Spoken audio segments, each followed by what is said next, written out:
我叫针织，我们结婚第6年了，表面上夫妻感情很好，一起吃饭、聊天、照顾家里，可夜里的亲密却少得可怜，1个月1次都勉强。丈夫看我的身体越来越没兴趣，反而对其他女人的照片或视频特别兴奋。我心里其实挺难过的，但也安慰自己，结婚久了大概都这样吧。直到1年前的那天晚上，一切都彻底变了。那天我们和亲戚们吃完晚饭后，丈夫又带我去居酒屋继续喝。他说我最近工作太累，想让我好好放松。我本来不想喝太多，可丈夫一直劝我，结果我喝得晕乎乎的。去厕所的路上，我已经脚步发飘了。回来的时候，2个陌生男人突然把我围住，他们的手在我身上乱摸、捏、揉，我吓得全身发软，想喊却发不出声音。那一刻我只觉得又怕又羞，脑子里一片空白。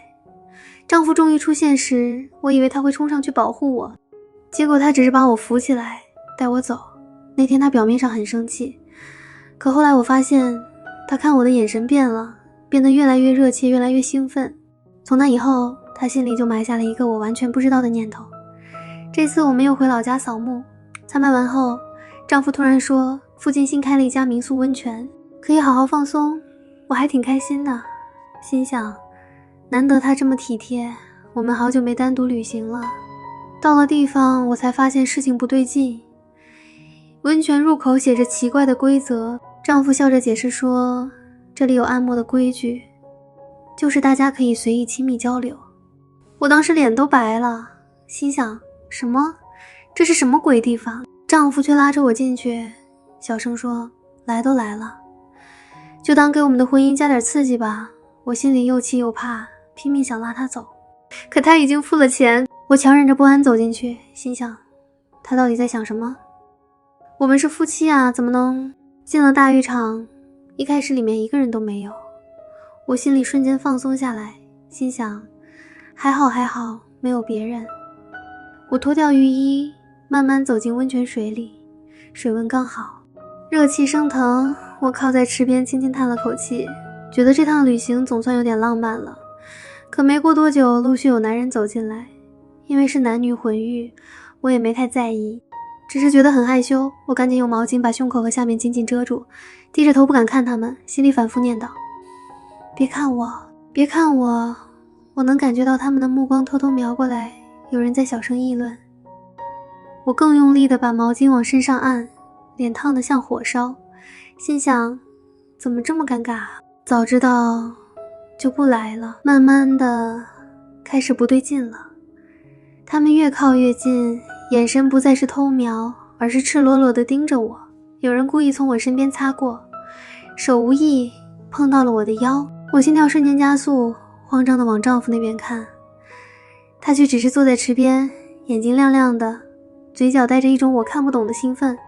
我心里突然涌起一股寒意，不对，这不对劲。下一秒，其中一个男人直接伸手过来，抓住我的手臂，把我往他那边拉。我吓得尖叫，不要，放开我！我拼命挣扎，用毛巾死死护住身体，哭着喊丈夫，救我，快来救我！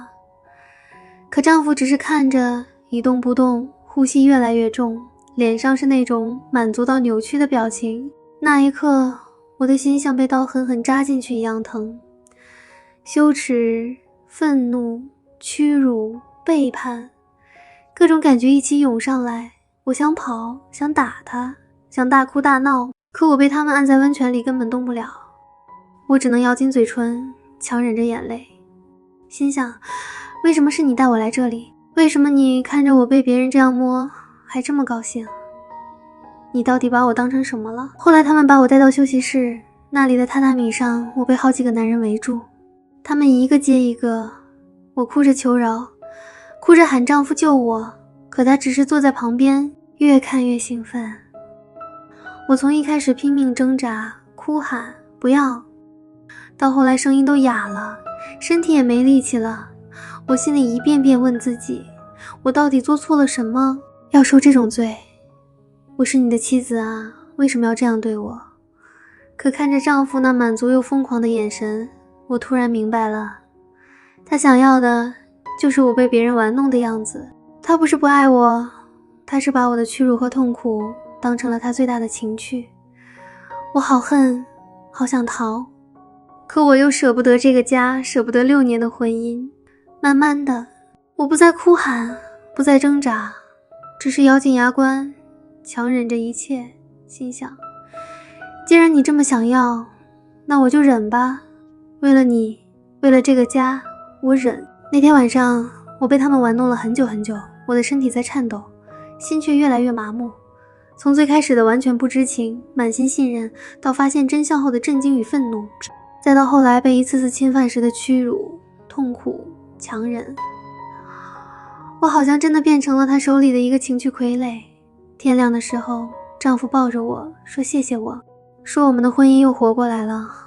我看着他满足的笑脸，勉强笑了笑，心里却空空的。从那天起，我知道我已经不是以前那个真知了。为了这个男人，我把自己的尊严和羞耻全都吞了下去。也许这就是我选择的婚姻吧。